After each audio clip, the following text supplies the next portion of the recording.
Kisah ini berdasarkan hadis Bukhari Sahih, nomor 3018, tentang para muslim dari suku Ukil yang datang menemui Nabi Muhammad untuk meminta tolong atas kesehatan mereka yang buruk. Dengan membentuk tentara Islam seperti mafia, Nabi Muhammad berhasil merampas sejumlah besar unta dan harta benda dari berbagai suku Arab Beduin dan Yahudi yang diserangnya.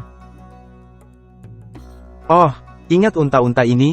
Ini kelompok unta dari kaum Yahudi, dan yang itu kelompok unta dari kaum Gatafan dan Quraisy, yang disono dari kaum Hawazin. Enaklah pokoknya kalau punya kekuasaan.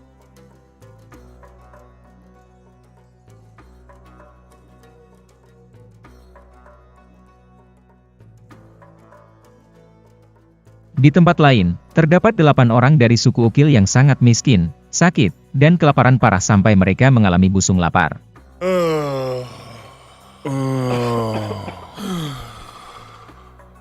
Mereka mendengar tentang Nabi Muhammad dan hartanya yang berlimpah. Nabi Muhammad itu sangat kaya. Aku dengar dia jadi kaya karena perang dan pemaksaan jizyah. Aku sih gak peduli gimana dia dapat duit, yang penting dia mau menolong.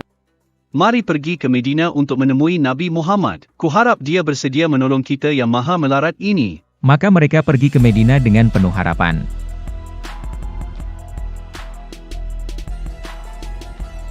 Wah, akhirnya kita tiba di Masjid Nabi. Ya, mari temui dia. Orang-orang Ukil menemui Nabi Muhammad untuk meminta tolong. Tolong kami dong, Pak, kerana kami amat miskin dan kelaparan. Beri sedekah, Pak.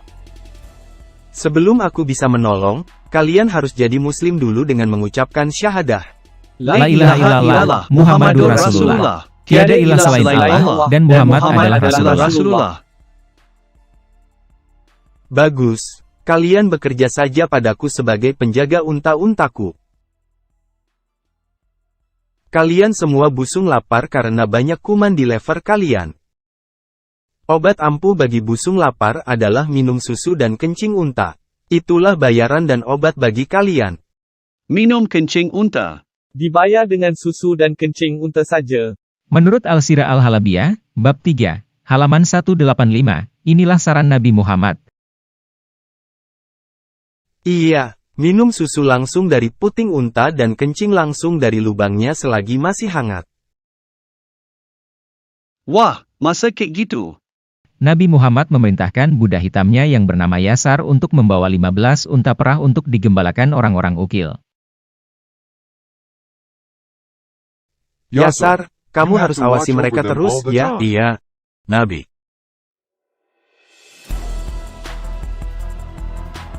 Orang-orang Ukil mulai bekerja di bawah pengawasan Yasar. Wah, unta-unta milik Nabi tampak sehat dan gemuk. Ia gak kayak kita ini. Sesuai dengan anjuran Nabi Muhammad, mereka mulai meminum kencing unta langsung dari sumbernya. Mereka minum susu langsung dari puting unta. Susu dan kencing unta saja yang mereka dapat setiap hari. Menurut hadis Bukhari, setelah beberapa hari, mereka menjadi sehat. Tapi mereka tidak merasa senang.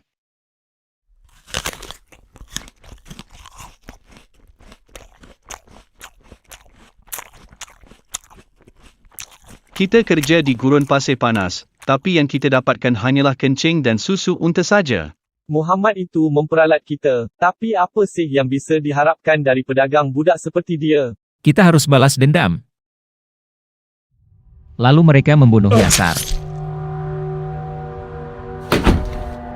Setelah itu, mereka melarikan unta-unta Nabi Muhammad.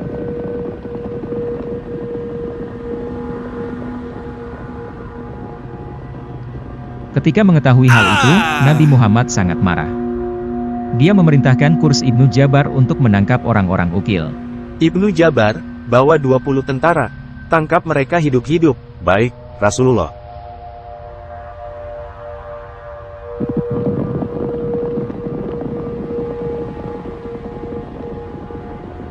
Qurs Ibnu Jabar dan tentara muslimnya mencegat orang-orang Ukil yang mencuri onta-onta Nabi Muhammad.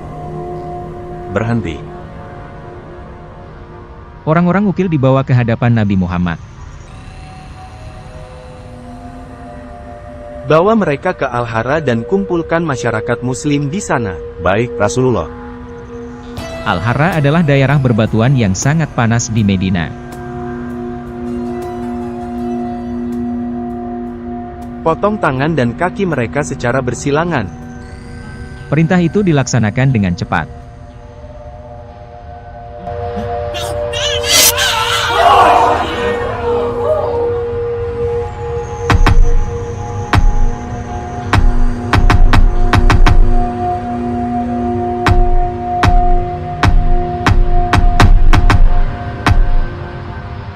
Panaskan paku dan congkel keluar mata mereka.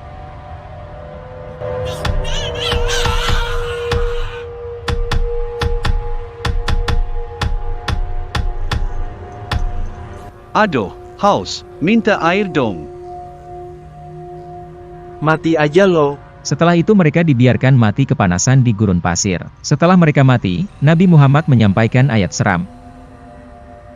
Quran, Surah Al-Maidah, ayat 33 hukuman bagi orang-orang yang memerangi Allah dan Rasul-Nya dan membuat kerusakan di bumi, hanyalah dibunuh atau disalib, atau dipotong tangan dan kaki mereka secara silang, atau diasingkan dari tempat kediamannya.